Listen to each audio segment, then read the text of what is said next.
Hey, this is Johnny Hawkins with Nothing More, and you're tuned into Side Jams with Bryan Reesman.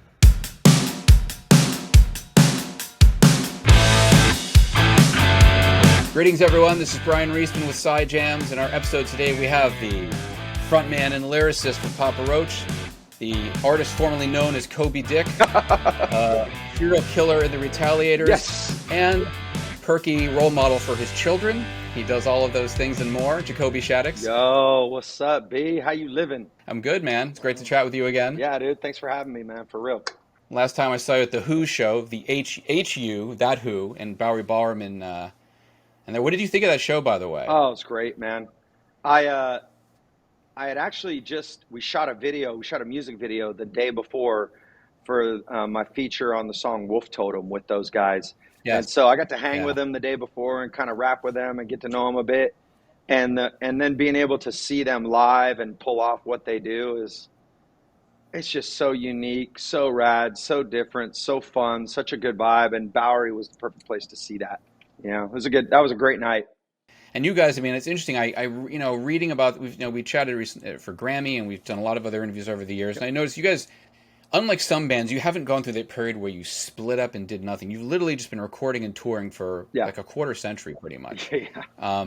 So I know that I was going to ask you what we're going to chat about for Side Jams, and it clearly, very clearly, when you're not rocking it indoors, you really need to get outdoors. Like you like to get away from everything. So you like to go canoeing, and I think you used to do marathon running too. Yeah, man, running has been a integral part of my physical health as well as my mental health. That was something through the pandemic that really it helped me out. Right when the pandemic had set in, I was in good shape at that point, and everything was shut down. I was like, well, at least I can go outside. And I had these trails along this river where I live in Sacramento, the American River. And I would just go out on those trails and run long runs every day. It was just like a way to get away, listen to music, come up with ideas, make sense of what was happening in my life and the world. And, for me, it's like I get in this, it's almost like this trance in a way. And I'm not a fast runner. I'm like 10-minute mile, sometimes a 9-minute mile, but right around that 10-minute mile, I'm just cruising, just breaking that sweat. And it's like, it brings me peace. Whenever I get done with that thing, with that run, whether it's 3-mile run or whether it is 5, 6, 8, 9, 10-mile run, there's a peace that comes over me. And I'm the type of guy that I'm pretty tightly wound. And it's a You good, think? yeah.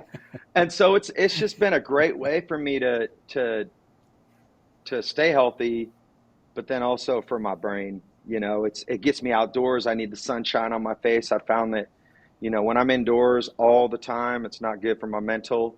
And so getting that blood flowing, getting my body moving has been key. I've done one marathon in my life. And I was slow as hell, but that didn't matter. I finished it. But after I did that, I was like, all right, cool. I did that. I don't know if I necessarily need to do that again. And pretty recently, to be forthright and honest, I ran myself into submission. Like before, about a month ago, Really? I ran my body into I messed myself up because I wasn't stretching, and I was running, 6 to Yeah. 9. I was running 6 to 9 miles every day for like almost 3 weeks straight. I was just like, I'm just getting it, and I kind of get in these obsessive rhythms sometimes, and it's not necessarily not always healthy. And I literally, it was weird, man, because I mean, I'll be straight. I was like, I felt like somebody had kicked me in my balls, and it was like that for like 24 hours a day. And I went to my Wow. doctor, and he's like, dude, your body's like so tight and so seized up that you need to do something different, bro. You need to get into like some yoga. And so recently I've been doing yoga, and and I'm terrible at it. I'm totally not flexible. Downward dog, all It, that stuff. all that, dude. It hurts. It's, it's not graceful. It doesn't look good, but it's necessary. I don't feel like I've been kicked in my balls anymore, which is good. And so for me, I'm one of those people. I kind of struggle with balance. I think that's one of my struggles in my life as I Yeah. learn more about myself and my tweak, my I guess my idiosyncrasies or and so balance is something that I'm trying to strike, and I got to be aware of it. So I don't want to be obsessively running just so I'm trying to escape something. And another thing that I've discovered too is running without music. That was a turning point for, Really? yeah, running without music. I ran with music. I go in spurts with and without. Um, but running without music, I've found is if I really don't want to run, I force myself to go do it and I won't take the music. I'm like, all right, I got to see if I'm mentally tough enough to go do this. And so I don't know if it's me just testing my mental toughness or whatever, or what I got. And, but I found that as I've done that, uh, the, the negative self-talk loop just disappears. It's like I'm able to Without the work. music. Yeah, man. It's like I'm able to work through, because I'll put music on and then it's like all of a sudden I'm comparing my career to somebody else's career and I'm comparing my record sales to their record sales. And I'm like, oh God. And I'm trying to do this running thing, and I'm like, all right, this ain't working. And so, uh, running without music has been, very good for me. I could just work out whatever type of issues I got going on in my mind, and I come back and I'm like, okay, cool, I'm clear headed, I'm ready to go. And so yeah, man, running has been a really important thing in my life, and getting outdoors in general is important. And over the pandemic, I was like, well, over the pandemic, I realized I didn't have hobbies. I realized that about my life. I was like, people ask me like, what are your Like nothing. yeah, what are your passions? What are your hobbies? And I'm like, playing music, like that's that, and when the pandemic set in, I was like, I gotta find a damn hobby. And I'll just kind of take you on a little journey through the things that get me off. uh, Running is one of them. Obviously, I just yapped about that for a while. um, Yeah. but also outdoor life, man. I got myself a canoe, and I got my little dude a little paddle board, and we got this place called Lake Natomas that's right up the way from my place. And that is just the get out there, get on the water, get the sun on your face, and just paddle around, find a cool place, have a little picnic for a minute, get back out on the water, paddle up to the rocks. We climb these rocks, jump off the rocks into the lake. Like, it's just getting in touch with nature is it's healing to me. I feel it puts me in a sense of peace, in the rigmarole of everyday life. Um, I'm not riding a kayak, down a crazy river. That's not what I'm doing because I'm not advanced like that. Who knows? Maybe in the future, but for me, it's just like putzing around this little lake and getting out there, and also fishing too. We fish off the kayak. We do that. That's been a good little thing to. I I used to do it on the road. I don't do it on the road much anymore. Um, but That's been yeah. it for Lizzie Hale likes to fish. She's posted a bunch of photos of her. Oh She man, finds that really peaceful. it is, man. It's a good vibe, dude. It just kind of. I think to be able to slow the pace of life down every once in a while is important. Um, and then lastly, I like I like outdoor yard work. It sounds kind of weird, but I like getting my hands in the dirt. I like planting plants. Huh. I like taking care of my yard. And that's been something that I've really loved. And I've watched my father-in-law do gardens year after year after year, and I've always wanted to do a garden. Kind of sounds goofy, but I'd love to. to do that at some point. It's just my touring life is like, I can't do it when I tour all the time. So that's like my retirement life that I see down the road will be, you know, probably growing some of my own food, which would be freaking cool. Because my parents did that way back in the 70s, man. We had gardens and big old gardens, and that's how we ate. Right. Where it was funny because like my brother, when my brother, and my mom would have the vegetable garden in the back of our house Yeah. outside of Boston, and so we did we did the vegetable stand thing. That was like the classic American kid thing to do back in the Hell yeah. 70s and 80s. So vegetables, and someone with the paper comes and takes your photo because you're like a little entrepreneur. Yeah, that's right. Um, well, I mean, you also, I mean, you moved around a lot as a kid too, and you had a lot of really interesting Yep. circumstances. So you learned to survive in a different way, I think, than a lot of other kids. Yeah, man. Adapting to new environments was always something that I had to do because we did move around so much when I was a young kid. And I think that helped me become a bit more outgoing because I had to, or I wouldn't have friends. You know, I had to just like put myself out there. And I moved around a lot. And so I was always the new kid. You guys lived in a teepee at one point too, right? Yeah, man, when I was a little teeny guy, man, I was probably 3 years old, 4 years old at this time.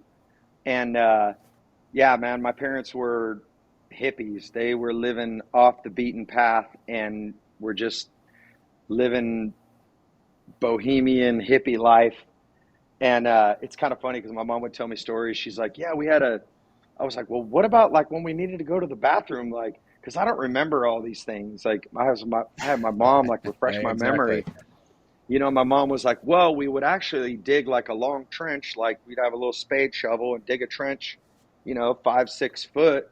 And then you just squat over the trench, handle your business, and then kick the dirt on top of your business. And then, you know, you'd go down and that trench would be there. And then a little farther away, because it wouldn't smell, you know, a little Yeah. farther away, you dig that next trench, and that's where you handle your business. And you know, we lived by a little creek, and my dad had like dammed up part of the river, and that's where we bathed. And you know, we just had this like little tub right there. Well, not tub, but we called it the tub, and that's where we bathed. Yeah. And Interesting. yeah, man, we use this soap that I still use to this day. It's called Dr. Bronner's. And you could do everything with this soap. You could wash your hair, you can brush your teeth with it, you can wash your body with it, you can wash your floors with it, you can wash your car with it. It's all natural, you know. So like some of those like bohemian hippie elements had I brought them on with me in my life. But you In know, your life. I like the hairspray though, dude. You know what I'm saying? That's your 80s Yeah, thing. You that's like to my make sure 80s. that That's my poison shining through. Well, you know, it's interesting. You talk so you take your youngest son, right? When you're talking, you going canoeing? Yep. He's a little adventurous child. Actually, my older boys too, man. I told when I just left on tour, they were like, "Hey, could we take your canoe out?" I'm like, "Dude, drive it like you stole it, man. Go have fun. Get out there. Just don't drown." So, and they've hit me up. Mikhail hit me up already, and he was out on Lake Natomas in my canoe, and he's like, or not canoe, kayak. Sorry, same difference to me. I'm not too particular about it, but he's like, "This is awesome, Dad." I'm like, "I know. I've been trying to get you out on the water for a minute, dude." And so I think now I got him hooked. Plus, it's like you can get ones that are where you can put your fishing pole in. You can paddle them with Yeah. the ones that you can paddle with your feet. Like, there's a lot of stuff. And my kids are into the outdoors, and so that'll be something that we can share together for years to come. What's the difference in sort of the zen of like running as opposed to say the zen of canoeing? That's the difference for you in terms of finding that inner peace. Um, Running is I'm working through. I'm coming up with solutions. I'm coming up with ideas. I'm silencing voices. I'm I'm in this kind of trance space in a way. Okay. Whereas when I'm out there on my little kayak, it's like I'm just taking in the moment. I'm just in the moment, and I think that's important to me. Snow skiing does the same thing to me. It's like it puts me in the moment. So many times in this life where I just find my mind wandering in places that it just doesn't need to be wandering to, and so if I can have something like kayaking, right, where it just puts me in the here and the now. That's where I can find peace. I'm like, that mindfulness is just, it's good to be in. There's a lot of noise in this world, so it gives me an opportunity to get out there and just not be around it. And not that I want to isolate and disconnect from the world because it's too crazy or whatever. It's just, it's good to get a reprieve from the rigmarole and the pace of everyday life. I mean, I'm assuming you've had developed some sort of discipline over the years. Otherwise, you'd probably pop a gasket and. Oh yeah, man. I mean, it's about trying to strike this balance and in this crazy world, this crazy life, and finding things like running, even meditation, where I can just quiet the noise is important, because I was doing it in other ways in the past, right? I was Yeah. drowning myself in booze, self-medicating, and not wanting to cope with reality. And that's just no way to live. And so I choose to find healthier paths in my life to kill the noise. You know what? Yeah, and I would say another thing I've realized is a lot of people, including myself, have a tendency to ruminate on negative stuff. And sometimes I feel like we got too much time on our hands to just sit around and think. And sometimes I just have to get up and do. And some of my best days have been days that I've just been incredibly busy throughout the whole day. And I'm exhausted and I'm tired at the end of the day. And I'm like, that was an amazing day because I didn't sit around and just think about me all the time. And so I try to find, ways to keep busy, not so I'm trying to escape something, but it's just modern society has given us a lot of conveniences, which have afforded us a lot more time to sit and ruminate. And so just trying to find that balance. So skiing. How often do you go skiing? Oh, dude, well, that's a winter sport for me, obviously. So when the winter Yeah. months come around, it's like I try to get up there on the hill at least a few times. I didn't start skiing until after I quit drinking. I had to find something to replace A good golf. thing. Yeah, something to replace golf because all I would do was go golf and get hammered. And so I was like, all right, if I'm not going to golf, I got to find a new hobby. So snow skiing became that, and I live right close to Tahoe, so it's about an hour. Well, I moved down the hill a little bit farther, so it's like an hour and 15 from my house. But I'm right at Yeah. great skiing right up the way. And that for me is just another thing that puts me in the moment. It's just the only problem with skiing is it's fucking expensive. That's like it's Yeah. just too fucking expensive. It's like now I know why I didn't when I was younger because it's just And ugh. my family didn't do it when I was younger, but I went on an exchange trip to Spain in high school for 3 weeks, and they put us up with these very wealthy people. Like, holy crap, these people have tons of money. And my family had a house in Andorra, which is this little country between Spain and France in the Pyrenees, essentially. Okay. And they wanted to go skiing, but unfortunately, it was really slushy, and they figured that a first-time experience not a smart thing. Yeah. And talk about freaky outdoor experiences. We were going to meet their friends for dinner, and it was raining, and they were going down a dirt road on the side of this mountain, and I just felt like the thing was just gonna start falling apart. I'm like, these people are nuts. Yeah. Like, I don't understand. And they're Yeah. like, hey, no problem, man. No It's worries. great, So the yoga and meditation thing is more recent, I guess, for you. Yeah. Meditation's been part of my life for about the last 10 years, intermittently. I'll go Okay. on a run where I'm meditating regular, and then I won't do it for 6-8 months. And then I'm like, I'm spinning out again. Maybe I should just pause and reflect and just be again. And so it's been a healthy thing for me. But the yoga thing is definitely new. It's like I laugh at myself every time I try. I heard it's harder than you think. It's not like you just go and do these positions and like it's It isn't. It is the most difficult thing I've ever done in my life. It's really. because it's incredibly well. It's painful because I'm so locked up. But it's like other people thought. Oh, this will be easy. Like it's just you're holding these poses and you're just standing there and doing warrior one, warrior two. And once you're holding these triangle pose. And I'm doing that thing for a while, and I'm like, oh God, I'm sweat drip. I'm profusely sweating, and I can't hold some of these poses for longer than like 10, 15 seconds, 20 seconds. And it's not like I'm doing crazy advanced yoga. I'm like beginner style. I'm just like little baby yoga boy. Is there any general fitness routine that you have beyond running? Um, I had a trainer for about 8 months uh, that I just recently stopped going to because now I'm out on tour. And it was really good to do some weight training. That for me was awesome. That was just to build strength in my body.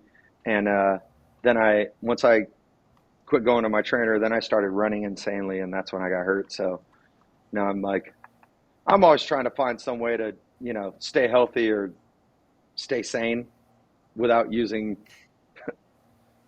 substances. Yeah, well, it's funny. I was thinking about like running with your knees because I heard it gets harder on your knees as you get older. I mean, you yourself, I think, talked recently in an interview about the fact that you were on stage and the guy's like, "Be careful of these monitors because like you could, you Yes. hurt yourself." And what did you? So it was like this at a weird angle. Yeah, man, I went out there was these big old sub speakers in front of the stage. He's like, oh, do you want me to tape them off? I'm like, don't worry, dude. I'm fine. I'll just roll out there. Well, I roll out there. I'm dancing around, dude. Roll my fucking ankle right on in the little hole where the grip is to like grab the speaker. Rolled my ankle. I'm hobbling around on stage. It's still kind of hurt a little. I mean, I could still go do my thing, Yeah. but it's achy still. And this was like a month and a half ago. And so I rolled it pretty good. Yeah, anytime I get injured as an adult now, it's not like I was 15 years old and just roll your ankle and you're good the next day. My time is limited. My time to get rad is limited. So I gotta, Well, I gotta pace my get rad. you're a hyperactive frontman, and I'm sitting Yeah, there thinking, what's he gonna be like at 60 years old? I mean, it's gonna be like, I'll still be a fucking spaz, dude. I still will. That's just who I am. yeah, you like it, you Yeah, enjoy it. This is good. it's who I am, mate. Right on. But hey, man, it was great chatting with you, dude. I gotta It bounce. was. I gotta hit catering because it's coming to that time. And it was Right great on. chatting with you, O'Brien, for real. Yeah, it was good. Thanks again, and we'll hopefully we'll chat soon. Oh, we On will. something else. I'm sure we will. And maybe I'll have new hobbies by then.